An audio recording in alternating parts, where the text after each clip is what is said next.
How to practice two things at once. The only thing better than practicing once is practicing twice. And it's a proven fact that you can practice nearly 100% more things in 2 minutes as you can in one. Unfortunately, it does take nearly double the time. But what if there was a better, more efficient way to practice? What if you could practice two things at once? Your practice time would be twice as efficient and you would be able to double your skills in half the amount of time. Or you could get your practice done in half the time and spend your free time doing all the other things you need to do. Or work on a side project. Why would you practice twice as long when you can practice once as long? The truth is, many skills in music overlap and there's no reason you shouldn't be more efficient with your time. It's as easy as walking and chewing gum. Imagine the humble scale. Almost every musician could benefit from learning a new scale. There are 15 major scales to learn, and even if you already know all of those, there are so many more types of scales to learn. And, if not a scale, there's almost certainly some sort of arpeggio, pattern, or other technical musical morsel that you could work on. The problem with learning a new scale or pattern is sort of like typing in a complicated password. You usually have to go quite slow because the material is new and awkward and unfamiliar, and it can be quite tedious to do it exactly right. Fortunately, there are a number of other musical skills you can easily combine with this type of technical practice. One of the easiest things to add to this sort of practice is dynamic variation. Of course, dynamics just refers to volume in a piece of music. But not every dynamic level is easy to produce. Medium volumes are rarely a challenge, but many of us struggle with very strong or very soft volumes. Why not practice your scale really quietly? Or very strongly? You could try playing as quietly as you can while still actually making a sound. Or try playing as strong as you can while sounding good enough to not annoy the neighbors. What about changing dynamics suddenly, from very strong to very soft, and vice versa, and everything in between? The more you practice these, the more comfortable you'll be with them. And you've got something else to concentrate on other than slow, simple long tones. It can also be difficult to move between volumes gradually. How about adding a crescendo or diminuendo to each note? Or stretch them over a few notes, or quite a few. Make the differences dramatic and obvious, or subtle and tasteful. You could also apply dynamics to scales at faster tempos, by playing the scale several times in a row with any combination of dynamics, either changing abruptly, gradually, or whatever you like. But let's say you've got pretty great control over your dynamics. We can also apply rhythmic variation to this type of practice. Even if you're changing notes relatively slowly, you don't need to limit yourself to just whole notes. Whole notes are sort of like pizza. They can be divided and broken up in a variety of ways, but they still take the same amount of time to consume. Each one of these takes the same amount of time as a whole note, but it's a bit more interesting. You could easily play each note in the scale as 4 repeated quarter notes, or in smaller divisions like eighth notes. Or you could even consider combining rhythmic variations by changing subdivisions every bar.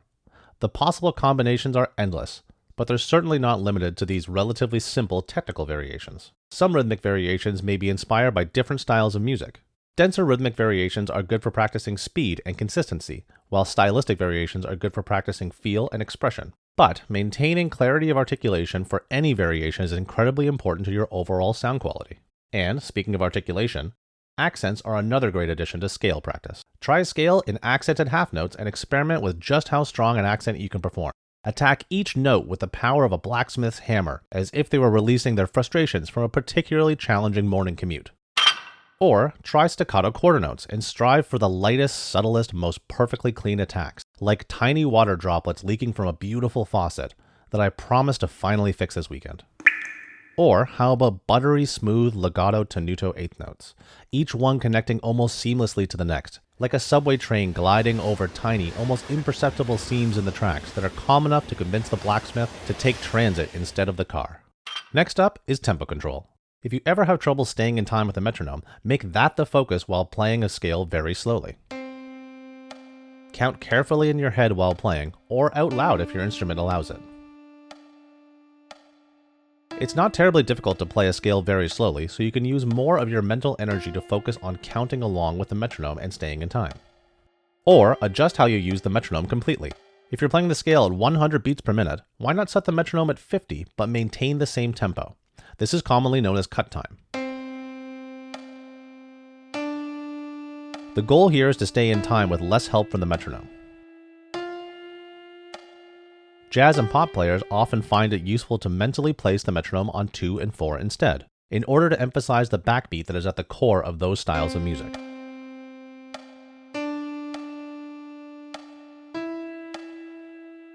And although many metronomes bottom out at 40 beats per minute, some can go even slower. Set the metronome to 25, but maintain a tempo of 100 so you only have a click on just one beat. This is a great exercise for your sense of time, because you've only got 1/4 of the reference from the metronome, but you'll still be able to hear if you're rushing or dragging if you don't match up with the click. Even if you're sure you're playing perfectly in time, trust the metronome. Unlike a rug, the metronome doesn't lie. Also, consider playing your scale in a variety of time signatures. You don't have to do everything in 4/4. Why not 3/4 or 6/8? The different time feel will keep things a bit more interesting. Or consider practicing in odd time signatures like 5/4, 7/4, or whatever. The biggest reason these time signatures are difficult for those of us from the Western classical music tradition is because we don't spend anywhere near as much time practicing them as we do 4/4. They're simply unfamiliar, but they don't have to be. Finally, because every instrument has its own quirks, there will be instrument-specific techniques. Think about the kinds of techniques that are difficult on your instrument and see if you can incorporate them into other parts of your practice. Wind players may consider adding double or triple tonguing in order to articulate faster, or breath control like playing as many notes in one breath as possible, or circular breathing so they don't have to interrupt their phrase to breathe. String players may work on left-hand techniques related to vibrato and harmonics, as well as a wide variety of bowing techniques, or even not using the bow at all and simply plucking the strings.